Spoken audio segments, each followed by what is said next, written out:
What's up, Yankee fans? I'm Ryan Garcia, and this is Fireside Yankees. You're joining us live here for our live show as we discuss the Yankees outfield situation, how I think they can build the best outfield in baseball, not just talking about Kyle Tucker, talking about Cody Bellinger as well. We'll discuss some of the moves made in the American League East, very notably just in the last hour or so, I believe it was, that Ryan Helsley announced, or it was announced that Ryan Helsley will sign a 2-year, $28 million deal with the Baltimore Orioles. We'll discuss the AL East. We'll discuss all of that again right here on Fireside Yankees. Make sure you like, subscribe, and turn on that notification bell to get not only notifications on when we next upload, but also to support the page. I believe there's a hype points feature, and if you guys could give us hype points, I mean, those are free, I believe, as well.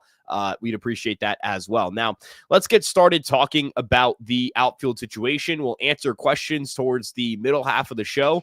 Usually spend about 20-ish, no more than 20-ish minutes on what we plan to talk about. And then from there, we just discuss, questions and kind of let the audience determine the conversation from that point forward.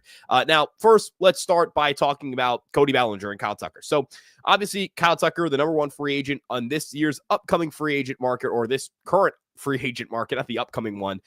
Tucker this season put up a 136 WRC plus, 4.5 WAR in 136 games. He hit 22 home runs. This was all for the Chicago Cubs. He has been a top 10 hitter in baseball over the last 5 years. He's been a top 10 hitter in baseball for the last 3 years, last 2 years, whatever multi-year sample you want to put for Tucker since 2021. He has been one of the better hitters in the game, one of the best players in the game.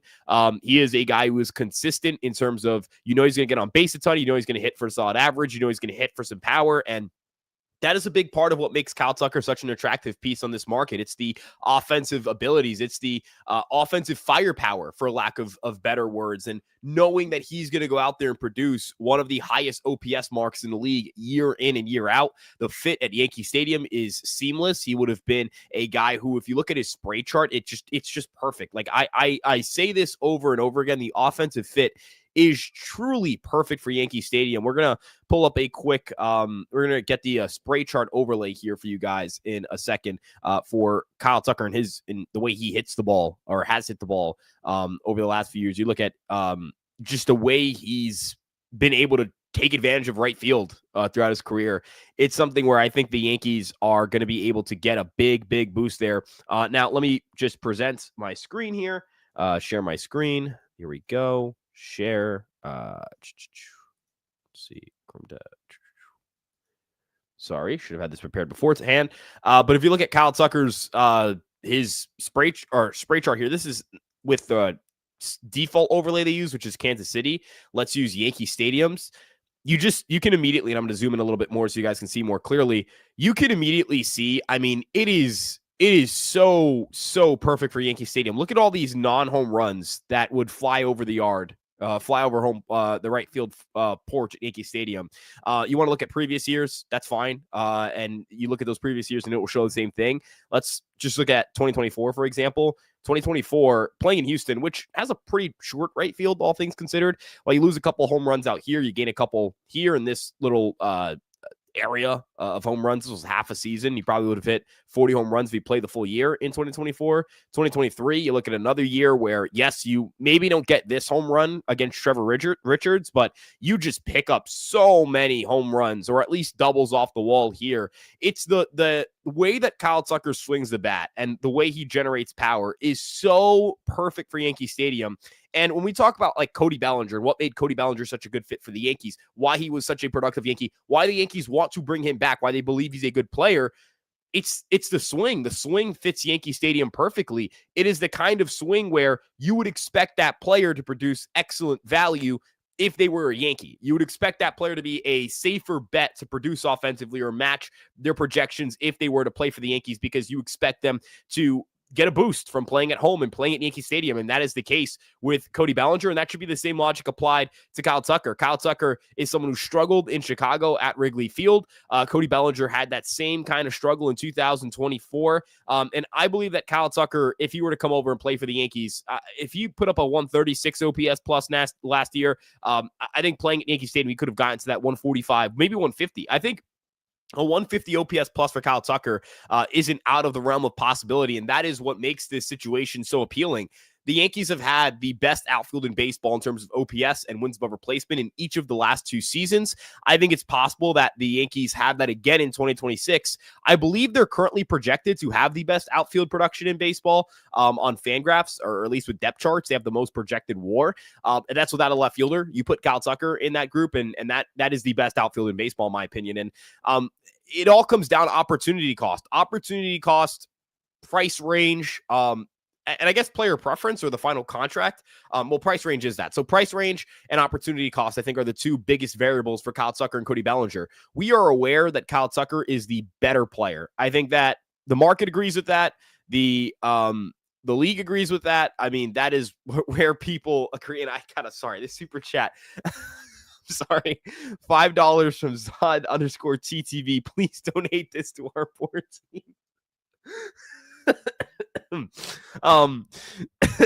Sorry, Zod, thank you for the donation. Sorry, that is really funny. Zod, if you have a question you want to attach to that, I'll answer that before we get to the main question. So you can shoot a question on top of that without a donation. You don't have to send in the donation. You can send in a question you want to ask on top of that. But with Kyle Tucker, again, we're aware of the fact that he's the better player. It's not even a question. It's not a conversation. The question and the conversation is now around, okay, if you sign Kyle Tucker, what are you paying for Kyle Tucker compared to Cody Bellinger? And what are the Yankees not going to do because they signed Kyle Tucker if they were to sign Kyle Tucker? Those 2 things matter a lot. So if the Yankees were to not be able to sign a starting pitcher or add to their bullpen because they want to sign Kyle Tucker, then that would be a problem. That would be an issue where, yes, you have a right to be mad at Hal. But for Brian Cashman, he just works under Hal. That's all he can do. Work with the budget, work with what he's provided. In that scenario, yes, you're going to go out and sign Cody Bellinger and then improve your bullpen and your rotation, hopefully. Opportunity cost matters. I don't think the Yankees can go into 2026 and have big holes on their roster the way they left their infield just just left it incomplete.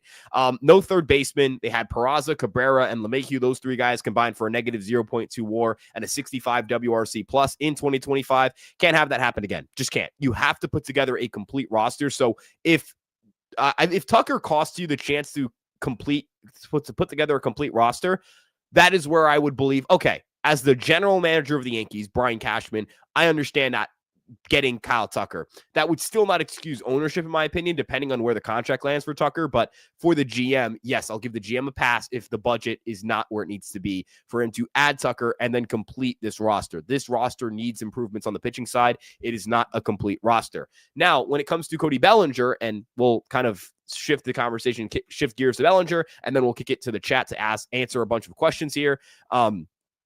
So with Cody Bellinger this past season, again, 125 WRC plus 4.9 WAR. He was the best left fielder in baseball in terms of wins above replacement. Very productive player for the Yankees. There's no denying that. And the projections are pretty solid. I mean, the projections would improve if he were to sign with the Yankees because the ballpark factor that they use for Steamer, it would be better than the neutral one they currently have for Bellinger because Yankee Stadium works for left-hand hitters really well. But Bellinger has to come as a player who allows you to make other additions. Again, if it's a situation where Kyle Tucker is going to prevent Hal Steinbrenner from signing off on certain additions for the bullpen and the rotation, I understand bringing back Bellinger.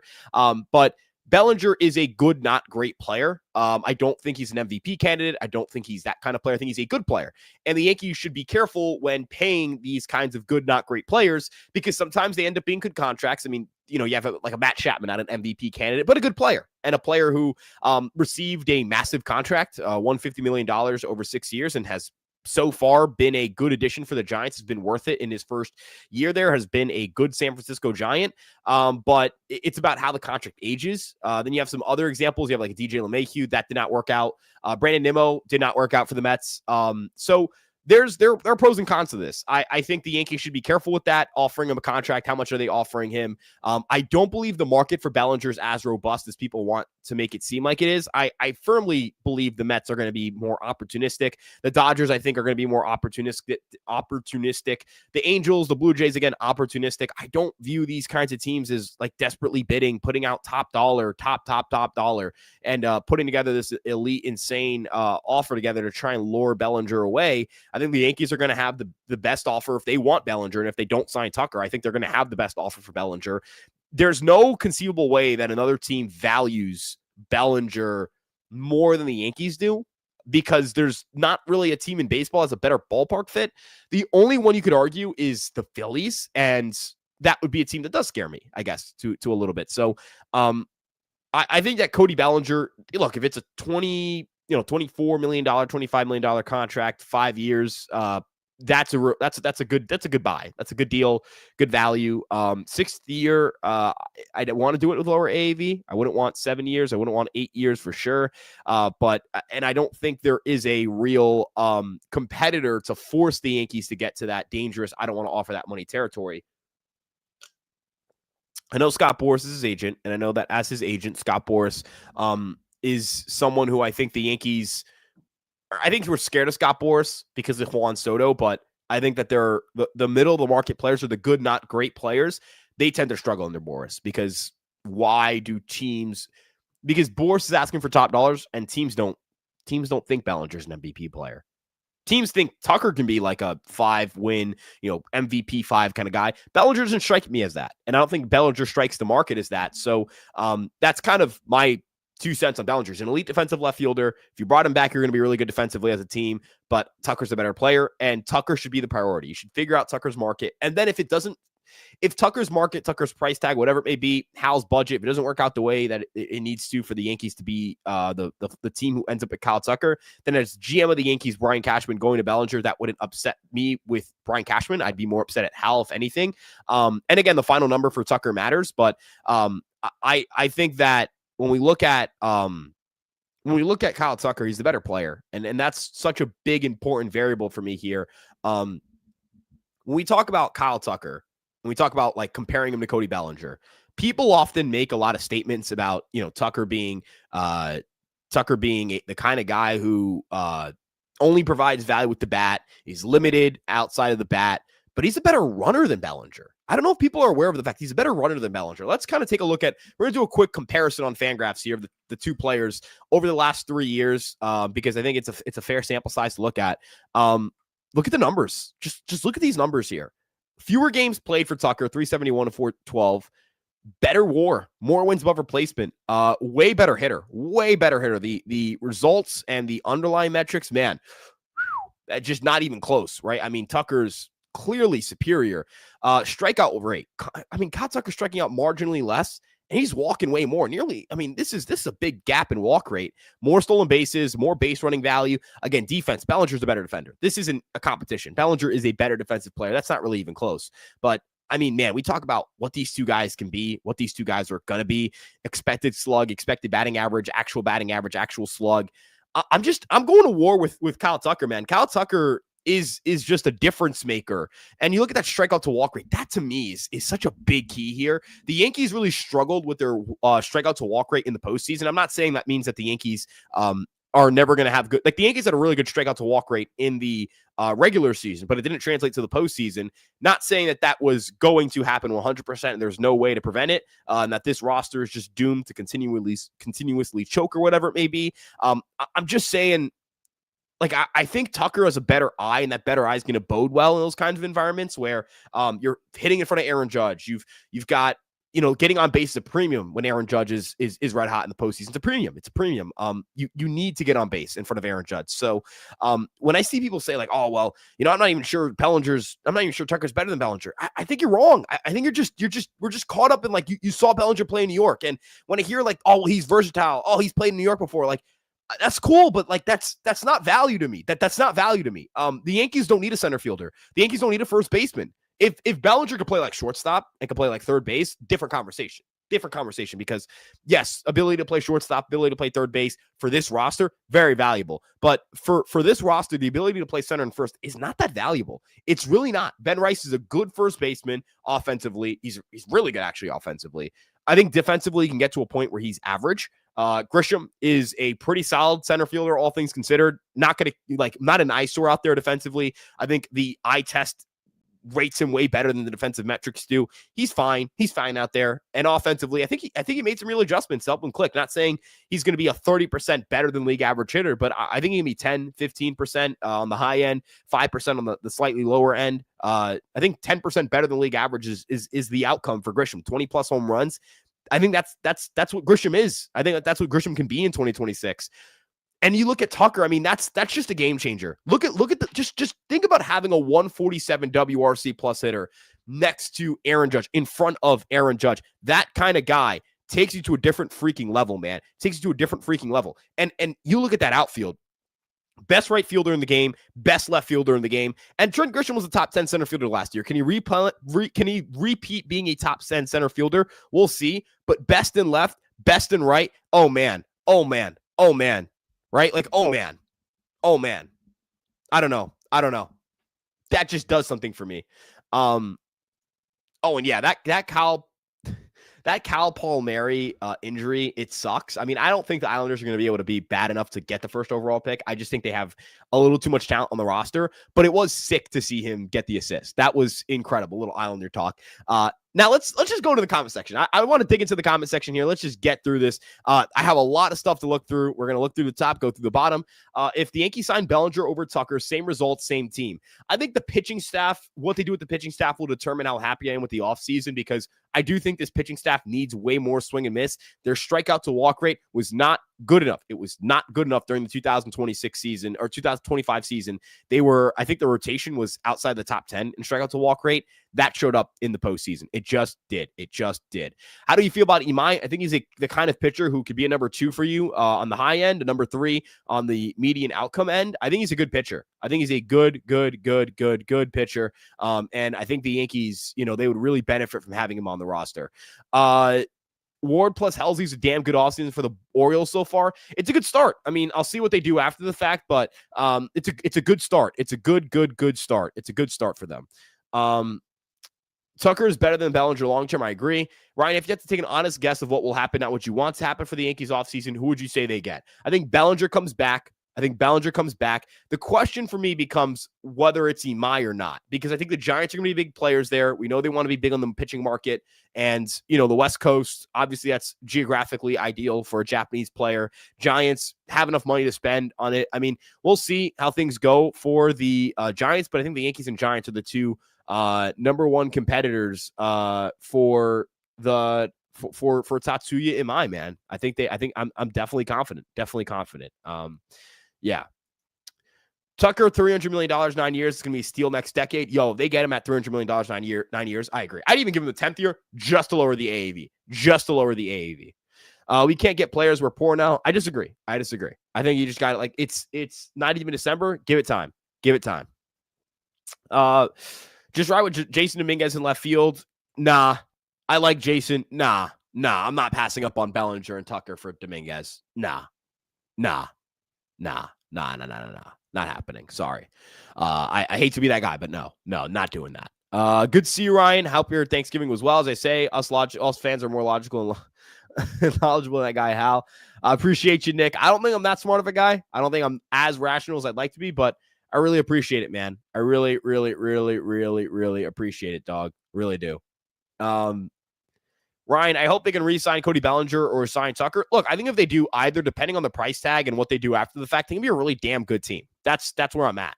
What's up, Brian? What's up, chat? What's good, John? Glad I can make your day at work go faster. I know some of those long days, man. It can just be a complete bore.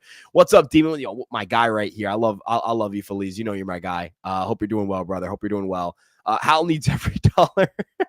I'm sorry. I mean, just that the donation was really funny. That was a top tier donation. Spencer Jones is nowhere near ready for the big leagues. Look, I would agree. I don't think Jones is ready. He has to go to AAA. I need to see how he performs down there. And when he performs down there, when I get to see how this happens, when I get to see what he looks like, what the contact rate looks like, that's where I'll start going, okay, is he or is he not major league ready? But his swing decisions need work. His contact needs work. There's some work that needs to be done there. So that's kind of where I'm at. Is he $10 million a year or more per year better than Bellinger? I'm guessing is what you're asking regarding to Tucker. I think Kyle Tucker, I think, is $10 million better than Cody Bellinger, but not much higher. And I think that's where I say, okay, contract, opportunity cost, all these variables matter, because for my money, at least, Cody Bellinger is about a win worse than Kyle Tucker. At least next year, I think it'll be about a win worse than Kyle Tucker will be. That is worth about $8 to $11 million. High end estimate, $11 million per year. A low end, $8 million per year or per war. Sorry. And so if I project you to be about, or if I believe you'll be about a win worse, and I'm paying a contract to you, I'm willing to pay you a contract that, like, I'm that $8 to $11 million range. Not sure I'm willing to pay Bellinger if he's within that range, but anything beyond, yes, willing to pay Bellinger, because again, it's about trying to get good value, trying to make sure you're not overpaying for a player, trying to make sure that you can make other additions in the offseason. And that is compounded with whether the Yankees are going to be willing to spend on other players or not. So to kind of give you another scenario, if Hal Steinbrenner and Brian Cashman sit down and Hal says, hey, if you sign Kyle Tucker, we can't add a starting pitcher. Not just a good one, just any impact, like 4 or 5, like nobody. And Tucker were to sign for like $13-14 million more than Bellinger, yes, I would go with Cody Bellinger and get the starting pitcher, because I think that makes your team holistically better, and I think that gives you a more well-rounded roster. But in the scenario where Kyle Tucker signs for about $8 million, $9 million, $10 million more per year, and the Yankees are able to add a starter on top of that, yes, at that point, I believe that getting Cody Bellinger it would be a bad outcome, and Tucker would be the ideal outcome, because again, it's about opportunity cost, and it's about getting good value on the market. You want to make sure you're doing both those things, because a bad contract can sink you. A bad contract can stop you from doing things that keep your window open, extend your window, whatever you want to put it. Bad contracts can hurt you. Bellinger could be a bad contract. Tucker could be a bad contract. We don't know. But I think you want to make sure the value's there, and that you're not creating an incomplete roster in the pursuit of one player either. If the Yankees really want to separate themselves from the AL, they need to sign Tucker and Imai. And Colton, I would agree. I think Tucker and Imai, that kind of framework for this offseason, would give the Yankees the best team in the American League and arguably the best team in baseball. And that's where, that's a conversation the Yankees have been putting themselves in the preseason or entering the postseason. They've never been the best team in baseball. They've been the best team in the American League once. In the Judge era. Since 2017, they've had the 1 seed once. Since 2017, entering the postseason, they've been favored to win the American League once. Just once.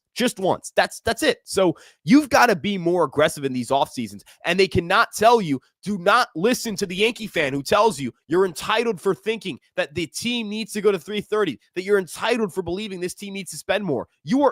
If you are a Yankee fan, you are entitled. You must be entitled. To be a Yankee fan means to be entitled. To be the Yankees means to win championships. That is what defines the New York Yankees. So when we have the conversation of entitlement, we have the conversation of, they already spent enough. No, they don't. They'll spend enough when if they put together the best team in the American League, that's when they've spent enough. If they put the best team in baseball together, that's when they've spent enough. Until then, they have not spent enough money. It's point blank, period. That simple. And I'm not talking about, they're plus 150 to win the American League and the Blue Jays are plus 175. No. I mean, you're plus 100 to win the American League. Blue Jays are plus 300. You've got, the highest odds of winning the American League, and no one's really that close. Like, it's not a coin toss. You're comfortably the best team in the American League. That is when you can say the Yankees have spent enough, and that asking for the team to spend above that by a dramatic amount, that would be entitlement. Sure. But to be a Yankee fan means to be entitled. That is what it means. It is to be entitled. That is what it is to be a Yankee fan. And if that is something that bothers people, that's fine. Entitlement is part of the experience. That it just is. I'd rather Cody Bellinger, but Cody wants to get paid, so I wouldn't be surprised if he goes to a team that wants to win, like the Phillies, Blue Jays, or Dodgers. I just don't see anything that publicly, concretely, like, makes these teams real suitors, and I haven't heard anything to suggest they're real deal suitors right now. How would you feel if Cody goes back to the Dodgers or goes to the Blue Jays? No, I'd still want Tucker. I'd still want Tucker.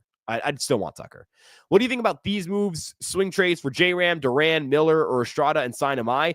I don't think they're getting I think the most realistic trade option here would be Jeremiah Estrada, and I don't think the Yankees are trading for him. So I think it'd be great for the Yankees, but I don't think it's going to happen. Boris will demand Bellinger to get 6 to 7 years, and the market will do what they did to him last time if they don't agree with that. And that is saying, yeah, no, no, right? The market has rejected him once. The market can reject him again. I really like Kwan, Belly, and Judge, but I don't think we're going to get Kwan at the end of the day. Yeah, we're not getting Stephen Kwan, I'd imagine, at this point in time. But it's possible. It's possible. Nothing's impossible, I guess. Who do you see as the best value signing on the market? So at the end, the fans and the Yankees and fans love the contract. Ooh, that's tough, Daryl. Because number one, best value. Is it determined by WAR per dollar? Are we grading on a curve? So let's say you're worth $5 million WAR per dollar, but you produce 3 WAR versus you're worth you're worth $4 million per WAR, but you're worth 2 WAR. Like, do I prefer the 3 wins at a higher per cost, but I get more WAR out of it? That's really the question here. I think the best value guy, at least of the guys who've signed early on, like the contract I like the most, Phil Maton. I think about you're paying about, you're paying for 1 win every year. And I think he's going to be worth 1 win every year. So I think it's a good value deal. Cubs should be happy. Players should be happy. Fans should be happy there, but not sure if there's another deal. I'm not sure what free agent strikes as that for me. So I kind of have to think on that, Daryl. Would you entertain a Nolan Arenado trade? No. Full stop. No. KT30, save me. I love you, Joe. Happy birthday, man. You guys should wish Joe a happy birthday. He's a great guy. Phenomenal dude. And yes, Kyle Tucker, I think, would save me as well. Let's keep rolling here. Trying to get to more questions. There's no reason with the Yankees getting Tucker. He's a declined defensive player, and the Yankees are adding terribly defensively another bad defensive player. Would it make sense? Tucker was like a league average defender playing right field in Wrigley, which is a tough corner outfield to play.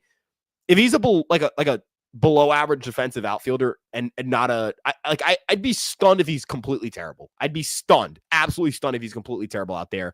And you only have to wait about 2 years until Stanton's a free agent for then you can slap Judge for then the ability to slap Judge at DH and put Tucker at right field, where he would be a plus defensive outfielder in that short right field porch and tall enough to eventually transition to first base if needed.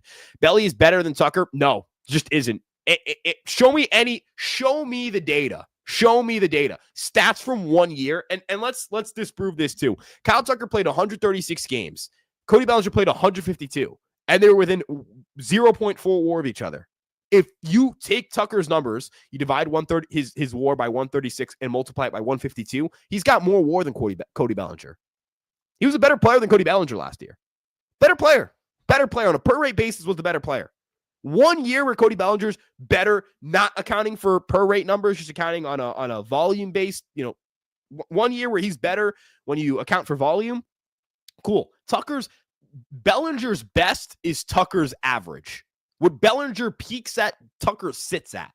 That's the difference between these two ballers. Tucker's a top 10 hitter in this game. Bellinger's not. Tucker's a top 10 hitter in this game, maybe a top 10 to top 15 position player in this game. Bellinger's not that. There are levels to this, folks. There are levels to it. There are levels to this. You don't want Williams back. I would bring back Williams. I'd bring back Williams in a 1-year deal. Depends on the contract, though. So yeah. People saying Tucker's declined defensively wanted Soto. Paulie, that's what I'm saying, man. We all wanted Soto back, and Soto coming back would have been sick. We all wanted Soto back, but nope, because I don't even know why. I couldn't even I couldn't even fundamentally understand how Tucker's not a bum defender. Tucker's a solid defensive outfielder who's peaked as a great one. So yeah. I want Michael King back. What can we do to get him back? Qualifying offer is going to make it tough. We'll see. Bellinger will get offered 6-7 years by multiple teams. I don't know. I don't think so. I really don't think so. I want to find out whether that happens or not. I want to see that happen before I believe it. Then got Tatis. They're not getting Tatis. Tucker, Imai, Donovan, and 2 relievers. That'd be sick. I don't think Donovan's happening, but that'd be sick. That'd be sick, man. That would be remarkable. All right. Not yet. Oh, we talked about this with Kyle Palmieri. Tucker should want to hit in front of Aaron Judge. And I think that is part of it, man. I think people don't understand. Dude, people want to play with Aaron Judge. Aaron Judge is a career maker. Aaron Judge helps hitters. Aaron Judge has an impact on hitters. Aaron Judge is the man. He's a shield for media. You guys saw that Soto Lindor story, and I'm not going to sit here and tell you that Soto and Lindor have an icy relationship. I don't know. That's not my report. I don't know. I can't verify that. I'm not going to tell you that it's right or that it's true or false. But what I am going to tell you is that those stories didn't exist with the Yankees. Name me one player who has had those kinds of clubhouse stories come out about them in the Aaron Judge era. Aaron Judge is the exact kind of leader and person that keeps media attention away. From my understanding, Tucker doesn't like that type of media attention. He doesn't like being the franchise guy, and I think that's something that the Cubs were icked by. Yankees, you don't have to be the clubhouse guy. The franchise guy with the Yankees. Judges. You don't have to be when the Yankees lose 3 or 4 straight, and Aaron Judge is hitting 400 over that stretch, but Kyle Tucker's hitting $165. They're not going to go to Kyle Tucker. In fact, the guy who's going to answer the questions is Aaron Judge. That's why Juan Soto loved playing with Aaron Judge. Obviously, the production stuff, we can get to that. But off the field, Aaron Judge is the ultimate leader. Aaron Judge, I do not appreciate Aaron Judge enough in the sense that there are never these kinds of stupid stories. There are never these kinds of dumb, idiotic moments. Jeff McNeil and Francisco Lindor, that beef isn't new. Lindor punched McNeil in 2021.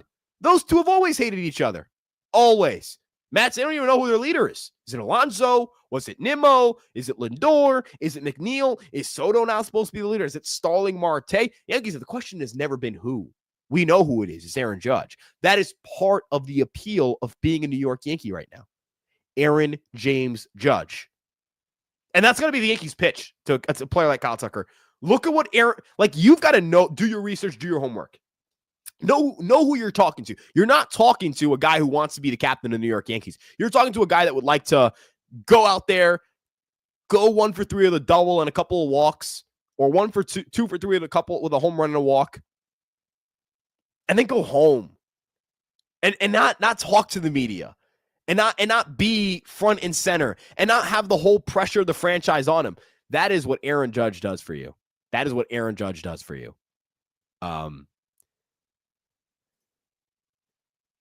Yeah, I agree. Because if you can at least say we gave Judge the best chance possible to win the World Series, right? Can't hate, right? You can't hate. I can't sit here and tell you that the New York Yankees didn't try if they get Kyle Tucker. And I actually don't really know puck. I'm a casual, big casual with hockey. I love my Islanders. The Islanders. Sorry. If the Yankees, we talked about this. What world the Yankees don't get Bellinger or Tucker? That's a shitty world to live in. Unless they get Buxton, I'd be cool with that. Been loving your work this offseason on your channel. Keep it up, man. I really appreciate you, bro. I really do. Just keeping it rolling, man. Keeping it rolling.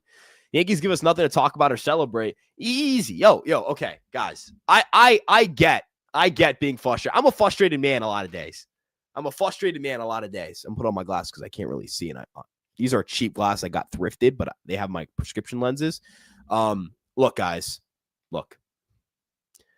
I get being upset. Because as a Yankee fan who is 21 years old, I have never seen the Yankees the Yankees have won a World Series in my lifetime, but I was 4 years old. I have grown up seeing the Yankees get whooped in the postseason, miss out on Bryce Harper. In 2015, I was 11. I spent for 3 or 4 years, my formative Yankee fan years, Bryce Harper's going to be a New York Yankee. And if not Harper, it'll be Machado. And neither became a Yankee. Soto leaves the Yankees. Don't end up with Seager. Don't end up with Olsen. I get it. I do. I really do get it. I do. But the Yankees the last 2 offseasons have done a lot. Give it time. Let things happen. If Tucker and Bellinger go off the board in the next week and the Yankees aren't the recipient of either player, yes, now you can start going, right? Heart tightens up a little bit. Heart starts racing a little. It's okay. If Mai goes off the board, you're like, ooh, it's not good. But until then, slow it down, deep breaths, and let's see what happens. Because those under $300 million reports for the Yankee payroll, I never bought them. Never did. And you know what? Not buying them's turned out to look, I think it's going to age pretty well. We never thought Grisham would come back.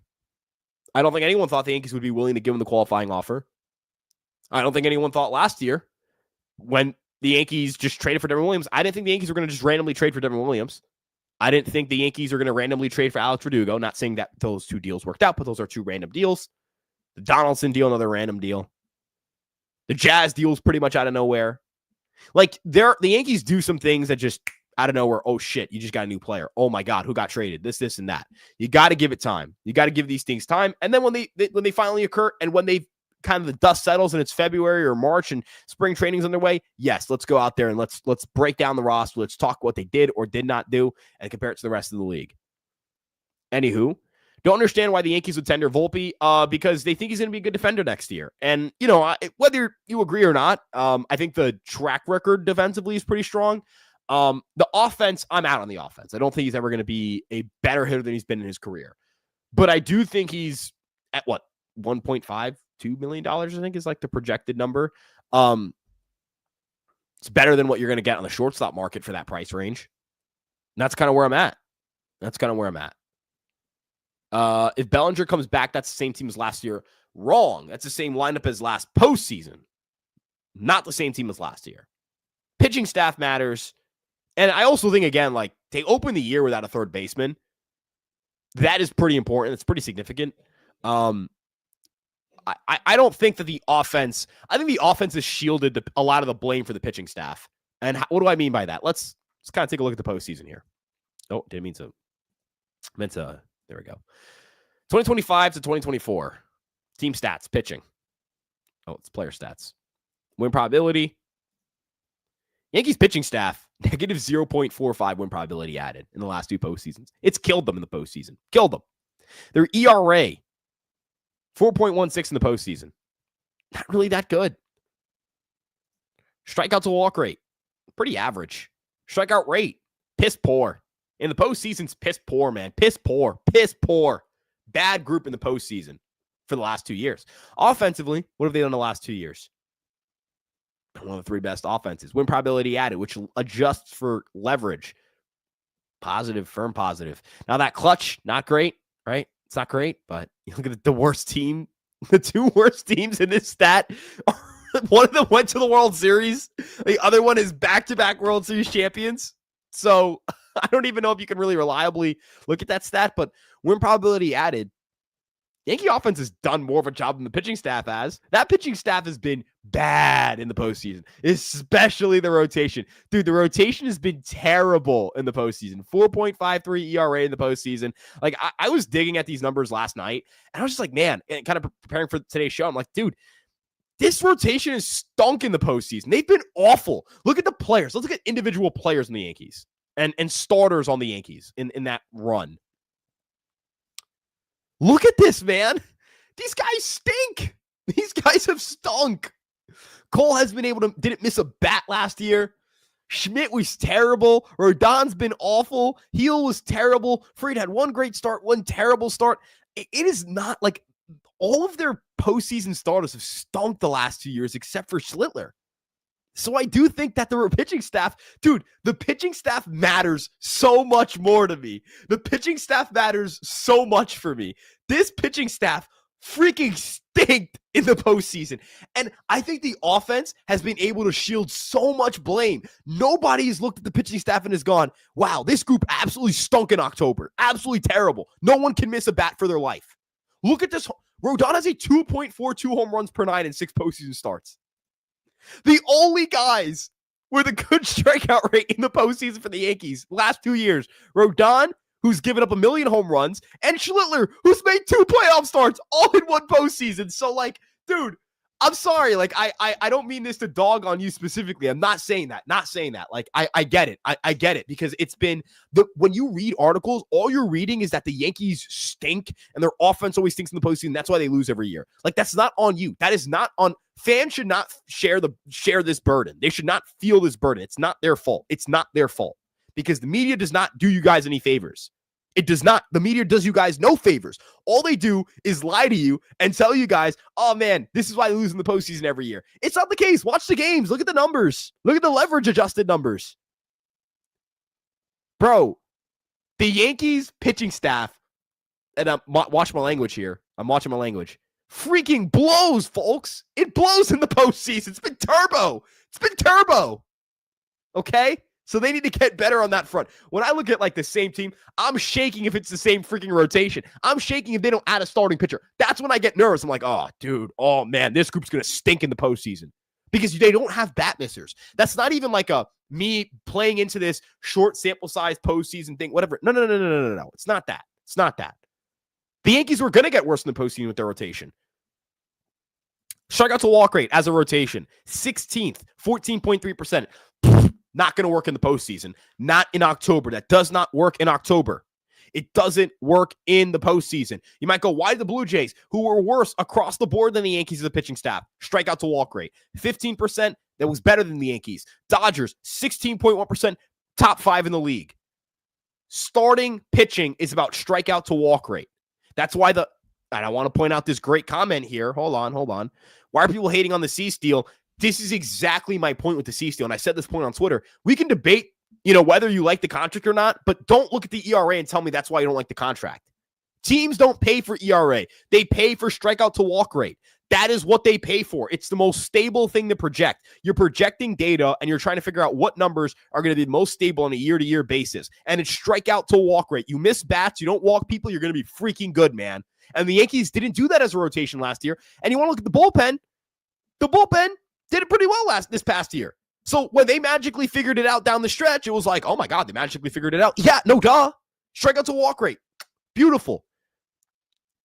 Beautiful. Why did the Blue Jay bullpen figure it out? Strikeout to walk rate. Beautiful. That is what good pitching staffs do, right? That is what a good pitching staff, and then you look at strikeout to walk rate overall. World Series champions, 5th. World Series runner-up, 6th on this list. Yankees are 14th. That's why they got blitzed in October, folks. What about 2024? You might go, Ryan, what happened in 2024? Oh, wow, the Yankees fit 10th in strikeout to walk rate. Dodgers really struggled in this metric. They did struggle a lot in that metric. Yankee pitching staff that postseason was better than the one they had this past year. Yankees got rocked in October this past year. Year before that, just inconsistent in the rotation. Inconsistent in the rotation. The Yankee bullpen, 15th. What hurt the Yankees in the World Series? Anyone want to tell me? Why did the Yankees lose game 1 of the World Series? Anyone want to tell me? Someone tell me in the comment section if the Yankees had a lead going into the 10th inning of game 1 or not. Why couldn't the Yankees close it out against the Dodgers? They had 2 leads in that game. Weaver was on the mound for 1. Cortez and Cousins were on the mound for the other. I was like, it was Cortez and somebody else, and it was Cousins. Game 5, the Yankees took the lead again after that 5th inning. Why couldn't they close it out? Why couldn't the Yankees close it out? Their bullpen couldn't hold the lead. Not getting enough Ks. Thank you. They couldn't miss bats for their life. When you can't miss bats, when you don't limit walk, when you struggle in either of those 2 things, unless you're elite at the other, you're going to struggle in October. Don't give me It is a lot easier to get through the White Sox lineup with a mediocre strikeout to walk rate than it is the Dodgers. Because when the Dodgers put the ball in play, they're going to kill the baseball. When the Blue Jays put the ball in play, they're going to kill the baseball. When the Yankees put the ball in play, they're going to put the ball into play, they're going to kill the baseball. When you play these dominant teams that's got firepower up and down, you've got to counter it with swing and miss stuff. The Dodger offense couldn't do shit all postseason, especially against the Blue Jays, because the Blue Jays kept pounding them with strikeout guys. You Savage, Gausman, Hoffman, just guy after guy after guy who misses bats. It misses bats. You got to miss bats in this freaking league, folks. Got to miss bats in this league to win a damn World Series. You don't miss bats, you aren't winning shit in the postseason. That is the key, folks. That is the freaking key. That is the freaking key, everybody. Miss bats. Miss bats. Now, we're going to fire through these questions here because we got a lot. And we're going to go over the hour mark because we've got a lot of questions to answer. Let's see what else we got here. Sorry. I got the tangent I just went on. I apologize, folks. I'm going to just get some water here. Yeah, look, Jason sucking in DR offensively is not a big deal to me. Give him some time. Let him. He's going out there and working on things. Results. I just want to know if the process is getting better. I just want to know if the defense getting better. What does he feel like he's doing? That is where I'm at. I don't believe that we should be looking at this as if the results are bad, screw it. No. We got to look at him as a player who, he's developing down there. He's working down there. That's what he's doing. He's working down there. I do think Bellinger will decline. I agree. I think he would end up declining. That's kind of where I'm worried about it. I think Tucker gets better if he signs with the Yankees. I'm nervous. We'll see. I had a great Thanksgiving. I hope you guys all had a great Thanksgiving, and I appreciate you for asking, man. I hope you all had a great Thanksgiving. Thanksgiving is such an important time of year, family time. Oh, I can never underrate the value of good family time, folks. Can never. What's up, Ryan? Hope you get Tucker and Amai. I'd be super happy, Omar. Be super happy. When do you think Tucker and Bellinger sign? I think at least one of them signs during the winter meetings. Swing and trade for Donovan and Contreras and put Contreras back at catcher. He can't catch, unfortunately, man. I love Contreras to bat. That bat in this lineup, be sick. But I don't believe in the glove at catcher at all. Yeah. If you defer contracts, could we get Bellinger and Tucker realistically? Nah, because you still have like you have roster spots. Grisham has a roster spot. He's in center field, so he's going to keep playing there, and I think that's where the Yankees are going to keep him center. And I think that whether you like it or not, that's what they're going to do. And I don't think they're ever going to pay those two players combined. And Bellinger will get at least $30 million a year. I disagree. I disagree, but maybe I'm wrong. Maybe some team kind of says, "Screw you, Yankees." I hate you. Screw you, Ryan. I hate you, and you should go home, loser. Maybe that's what a team does. Yeah, I wouldn't be shocked. You need to win now. Trade everyone. Sign Bo. Sign Kyle or Cody. Sign Amai. Get Devin back or go from there, man. Yeah, I would love they just like drop Dick and spent like crazy, but I think there are limits to that. I think that's not going to happen. Let's see. Let's see. Sorry, just looking for different kinds of questions. So yeah, Blue Jays aren't messing around. They're here to stay. That's a good roster, man. That's a damn good baseball team. Yeah, they're not going anywhere as if they keep adding the way that they're adding. And that's a wake up call for the Yankees. That's a wake up call for the Yankees. That's what it is. It's a wake up call for the Yankees, man. That's what it is.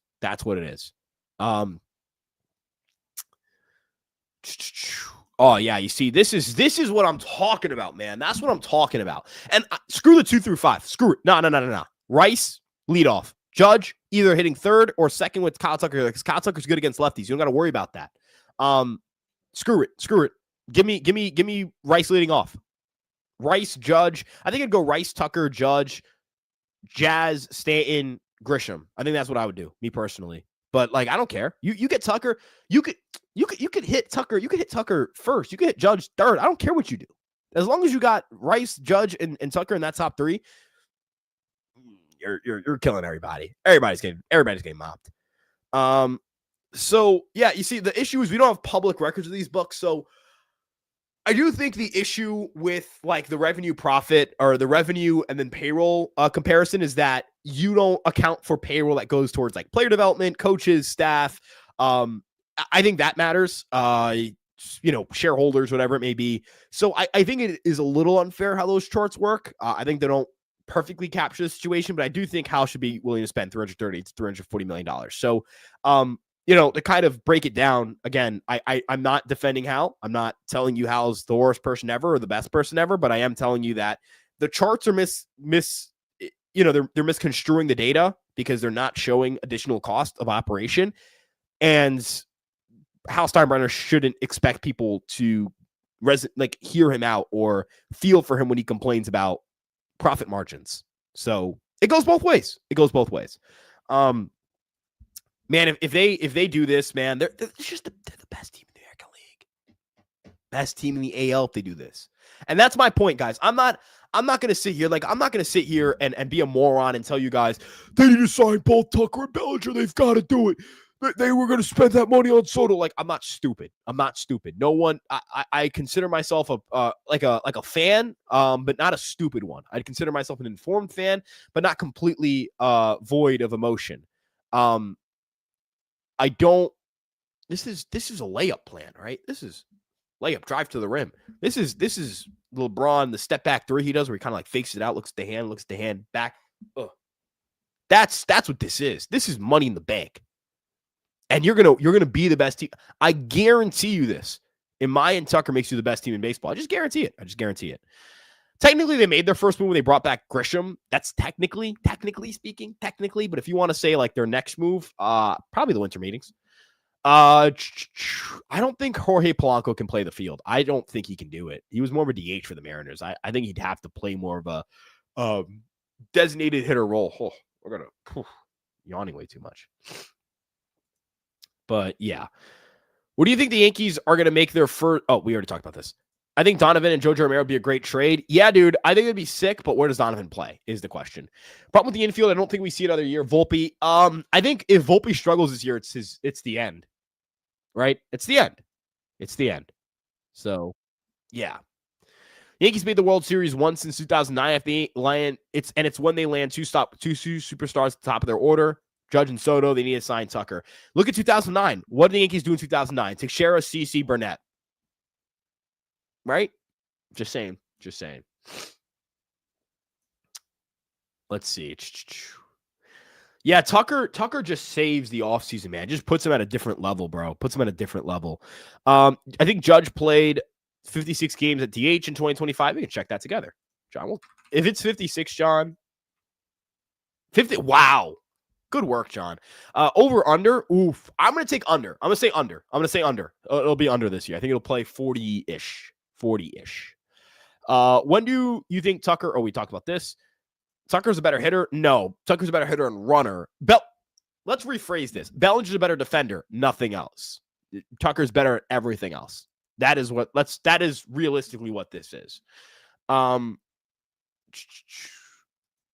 I think 6th year is fine, but like not great. But 5 years is ideal. 5 years is where you want to be. 4 to 5 years is the range I'd like for the Yankees. Cody Bellinger is 200 times better defensively and feast at Yankee Stadium. What do you think Kyle Tucker would do at Yankee Stadium? Just food for thought. What do we think Kyle Tucker would do at Yankee Stadium? Same archetype of hitter. More power in his swing. Better plate discipline. What do we think? He put up a 136. He was a better hitter than Cody Bellinger last year playing in freaking Chicago. What do we think would happen if he came to New York?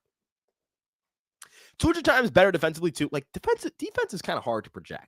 It's very unstable. Tucker is a worse defender. Sure, definitely. Like an average to slightly below average defensive left fielder for you to play left field at Yankee Stadium. And Bellinger's an elite one. It's not making up the gap. Bellinger's a way worse base runner. Tucker's a way better hitter. Well, it's not even close offensively. Look, Tucker is a flawed player. And there, again, as I stated in the show, there are scenarios where, yeah, I'm going for Bellinger, not Tucker. Compare them 1-to-1. It's not close. Market will agree. Being terribly done. Look, you want to say that, like, hey, you got to, this is a situation where I consider Bellinger, or, I know Tucker's a better player, but I don't see it happening financially. And that's why I think Bellinger, blah, blah, blah, whatever. Terribly dumb. Come on. What are we doing?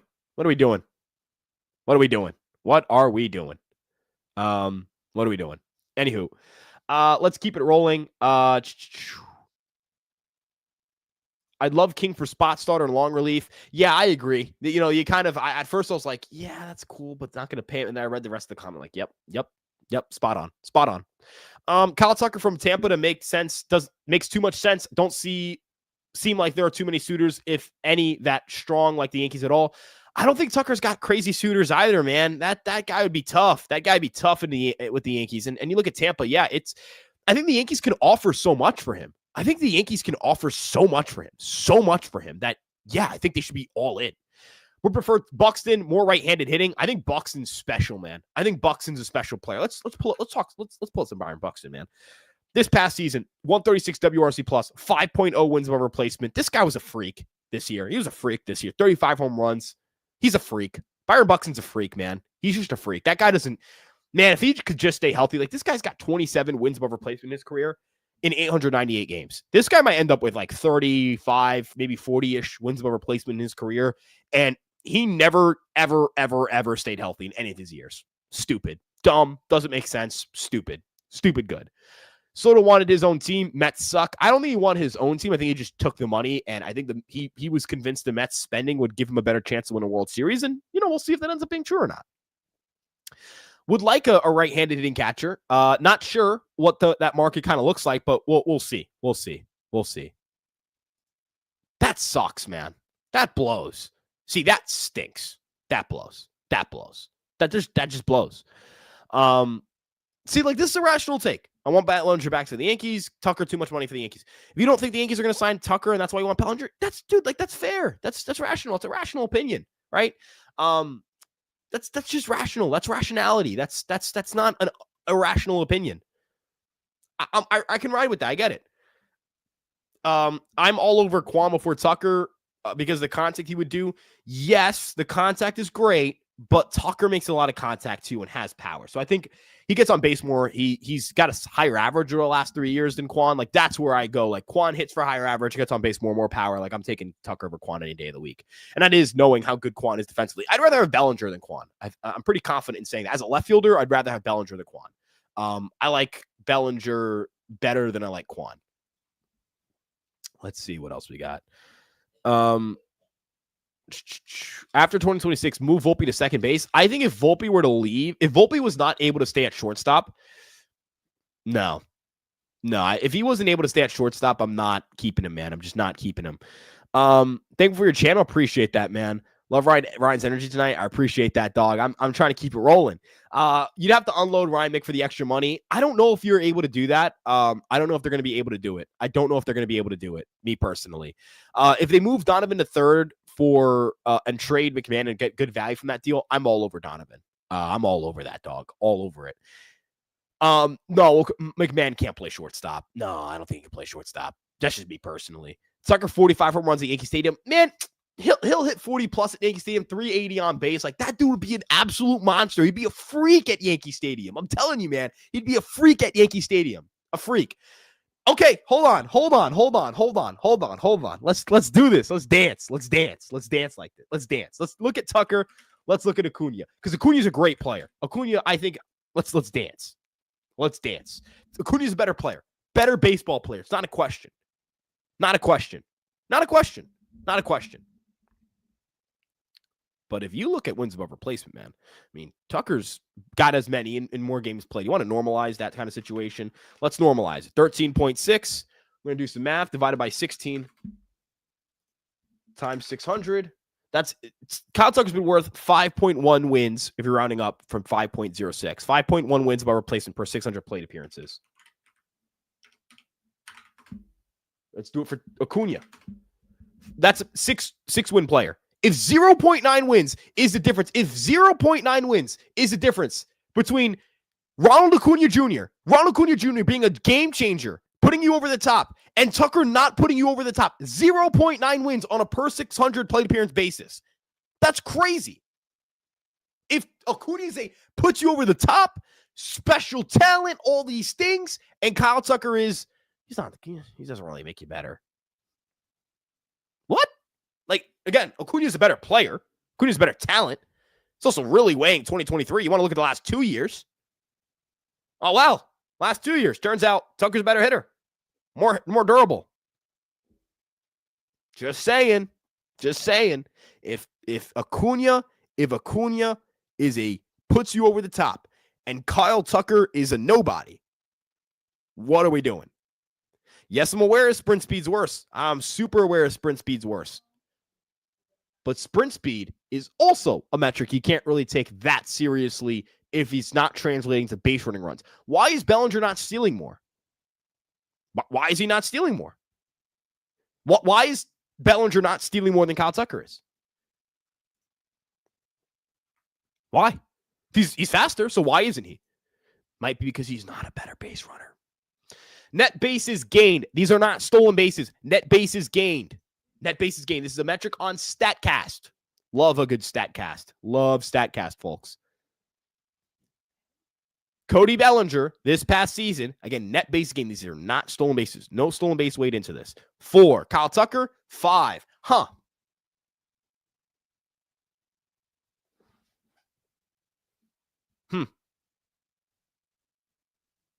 Oh, wait, no, this is stolen base. I apologize. That's actually on me. Extra bases taken. There we go. Extra bases taken. Just found the stat. 0 for Bellinger this past year. So he had 0 extra bases taken. 0. Where was Tucker at? 1. Huh. 1 for Tucker, 0 for Bellinger. Better at taking bases, Tucker. Worse at taking bases, Bellinger. Better base stealer, Tucker. Worst base stealer, Bellinger. Sorry. Let's see. Normally not a fan of trading relievers, of paying relievers. Depends on the reliever. I'll always say it depends on the reliever. If it's like, hey, we're gonna go pay we're gonna go pay Devin Williams to return on a 1-year deal, I'm for it. If not, if it's like, hey, I'm gonna pay Robert Suarez 3 years, $18 million a year, I don't love that. Right? I don't love that. That's something I don't love. Luis Robert Jr. Okay, good talent, good player. But yeah, there's concerns with durability. How good he's gonna be in 2026. Those are all question marks. Me personally, I believe in the player, but I've got to express some concern there. I prefer they go for a more established player like Bellinger or Tucker, who feel a little safer for 2026.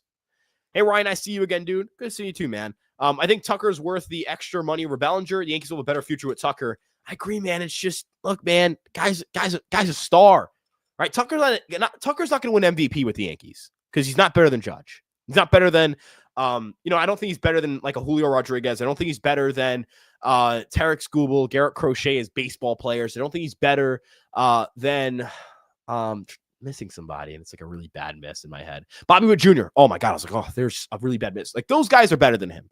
But he's capable of being better than Julio Rodriguez on a given year, even though I think Rodriguez is better in the median outcomes. Tucker's capable of being incredible on a per year basis. Incredible on a per year basis. And that's something that matters to me. Every single year, he's what Bellinger was this past year. Right? Every single year that Kyle Tucker plays, he's what Cody Bellinger was last year in terms of value. And he's doing it offensively. And he has the chance to even be better than that. Even better than that. Let's keep breaking down. This is a really good point. Judge being in front of him. So I want to look at like what did Bellinger do? What was Tucker doing?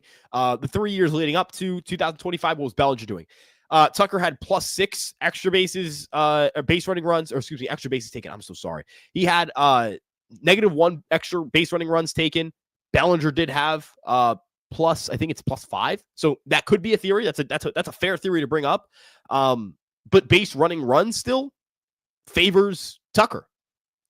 Because Tucker's I don't know if you guys have seen Tucker run the bases. He's like one of the smartest base runners in the league. That guy, like the tape is special. There's that one play where he gets intentionally into a rundown to prevent the Mariners from throwing back to third base and being able to, check to see if the runner tagged. Like Tucker's got insane baseball IQ. That guy's got ridiculous baseball IQ. I wish I could display it. I don't know if I get copyright strike if I did it, but that is one of the best base running plays I've ever seen in my life. Getting into a rundown to avoid, like, I didn't even know you could do that until that play happened. That guy's got ridiculous baseball IQ. Stupid baseball IQ. That's what makes him such a good base runner. He's got stupid baseball IQ. Stupid baseball IQ. That is what makes him that good of a base runner. Stupidly smart. Wicked smart. That guy is a genius on the bases. I don't know if there's a way to check for this. First to third. Runner on first base. Hold, go to home plate. No, I don't think that.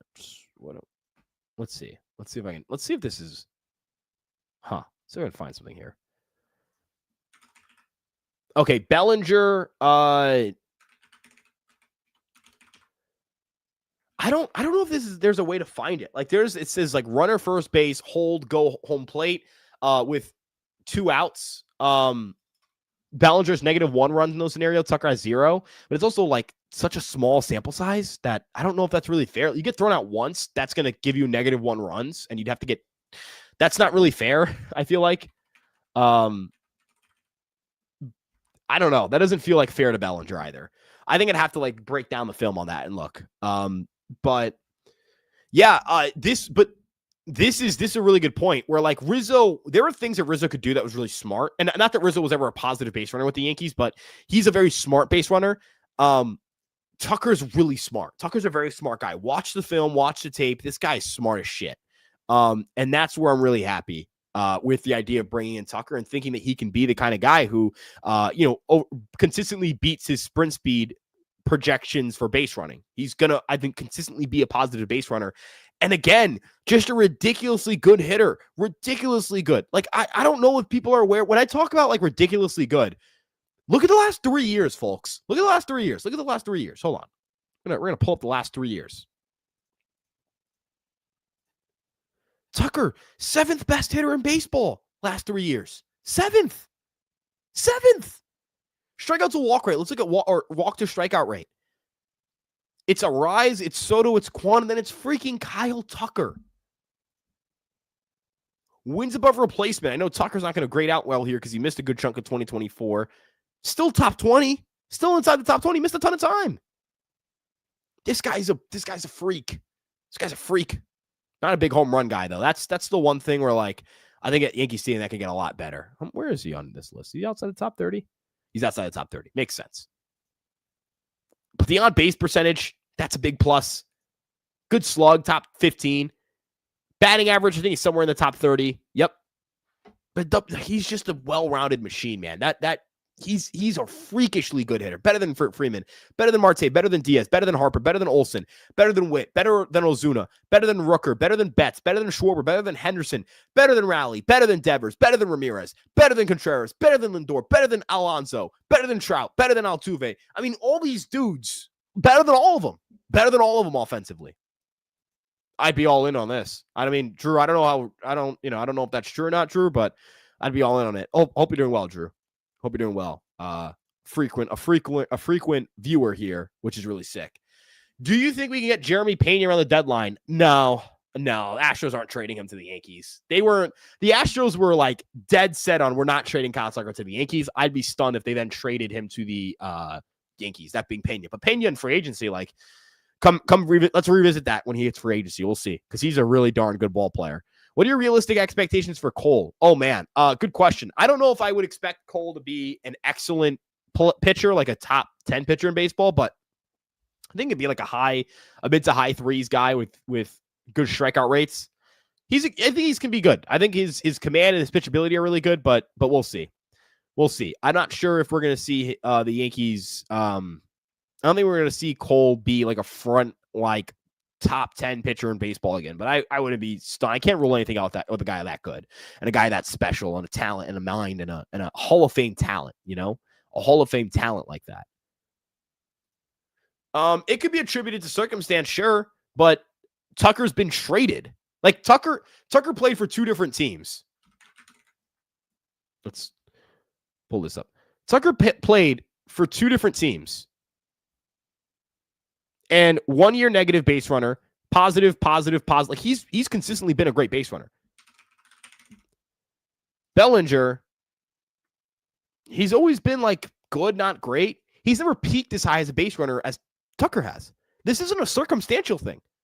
3 different teams of sample sizes. Then for Tucker, 2 different teams of sample sizes, and always being the better base runner. Always being the better base runner every single time. Latest on him, I don't know anything outside of the Yankees really want him, and we'll see if the Yankees end up getting him.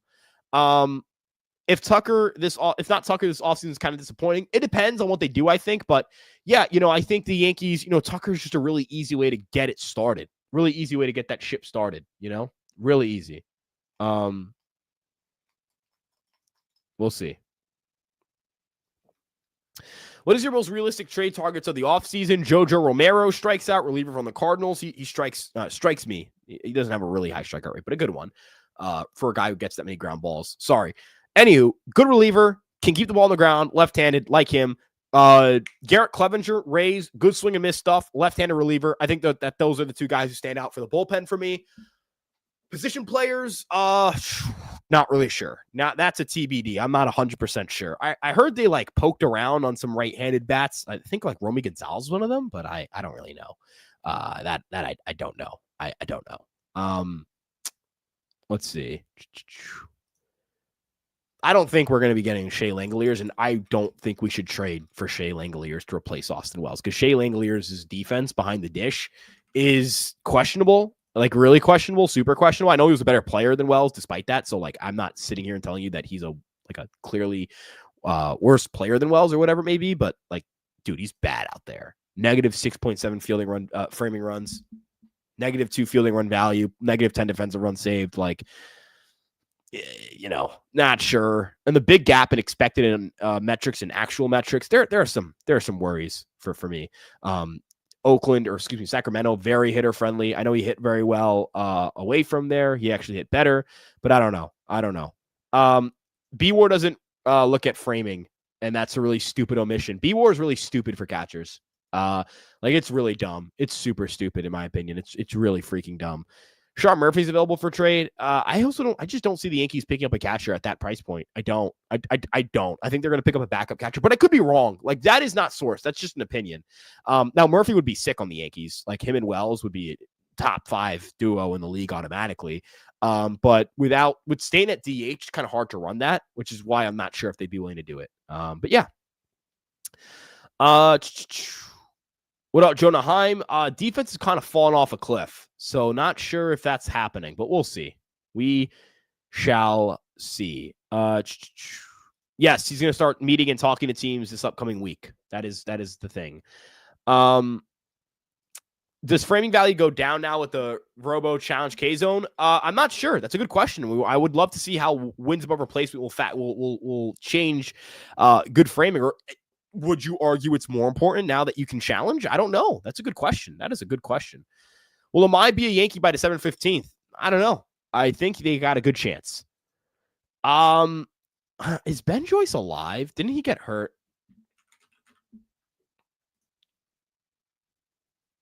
Yeah, he got hurt. He missed, I think, the majority of the year. I'm not sure I'm doing that if I'm the Yankees. I'm not sure maybe the Angels are not doing that either. I don't know.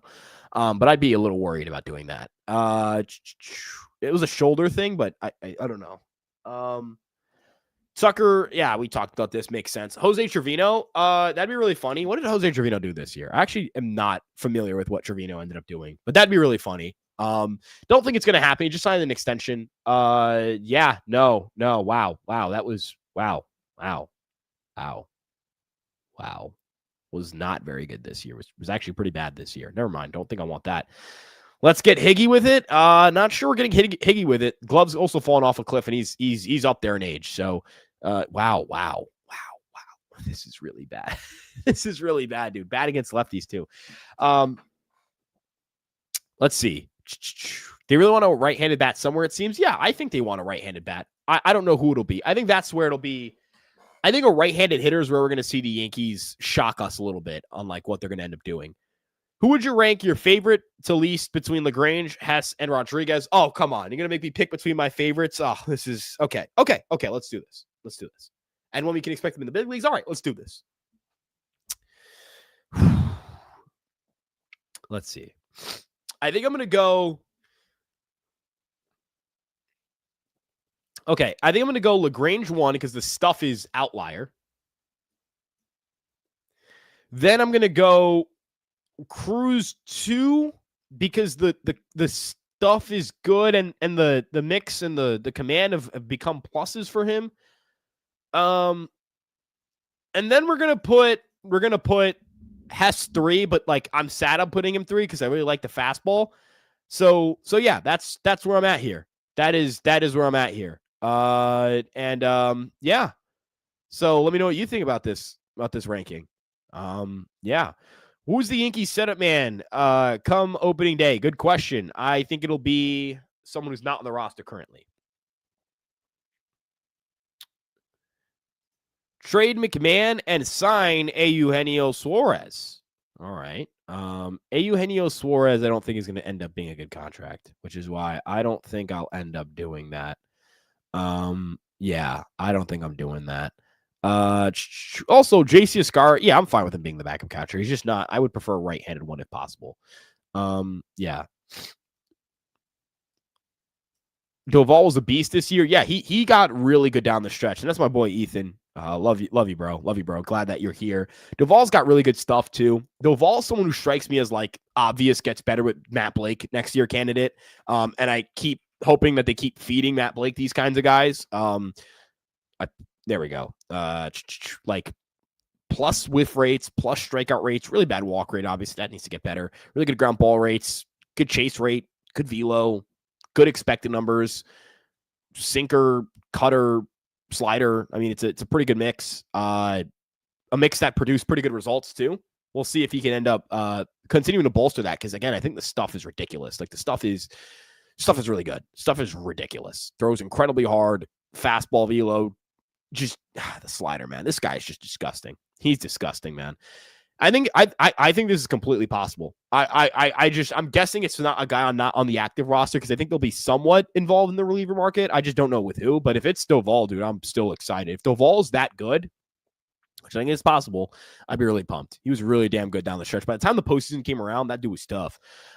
Rogers from the Tigers, the backup catcher, I'd be okay with it. That's not a bad idea. Which prospects are most likely to get traded? Jones could get traded. I guess I'll put Jones as like a guy. I'm not sure who else. Maybe Brendan Beck gets traded. Maybe one of the three pitchers gets traded. We'll see. Yeah, I'll keep doing live streams. Watch parties can be tough just because I do a lot of clipping, but I would actually be for this. I think I should try doing this kind of stuff. So yeah. Why can't we get Bellinger and Tucker? They already have an outfield spot with Grisham, and that is going to cost them $50, maybe $60 million to do. And that, no, 60, probably $60 million to do. That's probably something I wouldn't do. So yeah. Joey Bart is the backup catcher. Would be sick. Don't know if the Pirates are giving that up. I don't think he's going to get $400 million at being Tucker. I think I'm out on the idea that he's going to get $400 million at this point in time. So if you offered it, yeah, I think if your goal is to get the player, then yeah.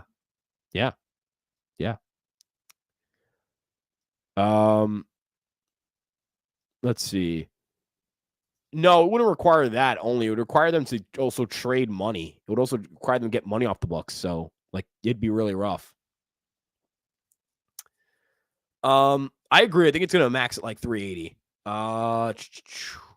That's my bet here. We'll see what ends up happening. With this situation, I just don't know if there are a lot of suitors. Yeah, that's kind of my thing. What are the suitors? What are the suitors for Mr. Tuck? It just doesn't feel like there's a lot. But as we start rounding up here, we're gonna end this stream in a few. Let me know what you guys think. Shoot in your final questions, because we're gonna start wrapping up in the next few. Sorry. We're going to probably keep this going for a final round of questions, and we'll go with that, because we're going to wrap soon and then kind of go from there. And we'll keep going live. Might go live tomorrow, depending on what time I'm back home. But that's definitely a possibility. Let's see. All right. What do you think about trading Warren and Dominguez for Quan and having Grisham as a fourth outfielder? I just like that. That's not really my, like, I think if I'm going to trade, I want to go get a starter or reliever. Me personally, like I don't think depleting your rotation depth to make Grisham a fourth outfielder is a good idea. That's just my opinion on it. If Spencer Jones isn't either starting on the outfield on opening day or traded, we're failing as a front office. Yeah, I think he should. Well, I don't think he needs to start if not traded. I just think there needs to be a path for him to play if not traded. So, yeah. That's where I'm at. Any guys in the minors that should stash in the pen? Brent Hedrick was in the minor leagues this past year. Harrison Cohen is a guy. I know he didn't get placed in the 40-man, which kind of sucks for him, but could also be good for him because he could get picked up by another team, and so that could be really important. And if he gets picked up by another team, he's going to be on their 26-man roster. So good. It's bad it's bad in the sense that, like, I imagine Cohen wanted to be a Yankee, but it's good in the sense of probably going to have a higher chance of making a big league roster out of camp next year. And then I'd like to also shout out LaGrange in this, because I think LaGrange in the bullpen role would be incredible. That guy would be completely unstoppable as a reliever, I think. I want Tucker bad. I do too, and I hope Drew is right. I do hope Drew is right. And I mean, Bellinger has more suitors by just having the Yankees in. So I think the Tucker market's going to be fun to watch. Thoughts on Pablo Lopez? He's tough. I like Pablo Lopez. Would love him as a number 2 start on the Yankee rotation. Who's more likely to get traded? Heel or Warren? Thanks for streaming, Ryan. Have a great night, dude. I appreciate that. I would say Heel. Pete Fairbanks to the bullpen. I'd be in on that. Right price, I'd be in on that. Let's see. Is Tyler Stevenson someone you would trade for that can make a platoon role at catcher? Can't really field, but I'd be in. I'd be in offensively. Joe Ryan trade, I'd be in. Is Grisham going to be our 4th outfielder? No, he's going to start in center field. Dominguez is too talented for a trade of Kwan's caliber. I disagree. I think that Dominguez is probably fair value in a trade for Kwan. But again, if Kwan's not really your guy, I get it. That is very much dependent on your view of Kwan. So that's kind of where I'm at. Yeah, he said Tucker and Bellinger's names bluntly. He said it very bluntly. So not stunned at this. Not stunned at the idea that he mentioned both, because I think he really liked both. We'll see how things end up going, though. I also will agree that I would also agree that Dominguez is done in New York. I think he's going to get traded soon. Bring Rizzo as the 8th inning guy. That's tough. David, funnily enough, I work at this company, so it's a company. Fireside Yankees part of a company, so this is my job. I do get paid to do this, so appreciate you looking out for me, though, man. And hope you have a great night. Gallo would be funny. It'd be really funny. Gallo in the bullpen. And yes, he was a preferred target over Bellinger until he was traded to the Cubs. With that being said, though, guys, we're gonna start wrapping things up here. Really appreciate you guys. Really appreciate you guys tuning in and listening here on Fireside Yankees. If you like this kind of content, make sure you like and subscribe. Turn on that notification bell to get updates, not only on our next video, but also on when we stream next. So again, if you like and subscribe and turn on that notification bell, again, you would be able to know when we're streaming next.